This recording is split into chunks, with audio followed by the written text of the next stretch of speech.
Dambulla cave টেম্পলের 3 নম্বর কেভটাতে ঢুকছি। এটা একটু চওড়া ধরনের।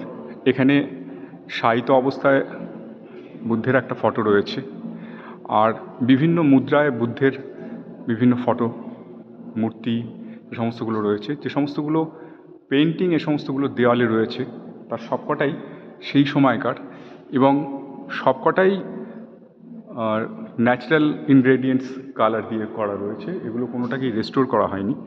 সমস্ত রকমভাবেই এগুলো যা অরিজিনালি ছিল সে সমস্তগুলোই রাখা হয়েছে।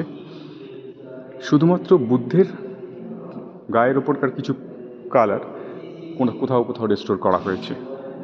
এই পুরো জিনিসটা 2100 বছর আগে, তার মানে 1000 BC-র সময়কার তৈরি। এটা ডাম্বুলা একটা জায়গা যেটা প্রায় 110 কিলোমিটার কলম্বো থেকে এবং ক্যান্ডি থেকে প্রায় 72 কিলোমিটার দূরে একটা কেভ টেম্পলের মধ্যে অবস্থিত।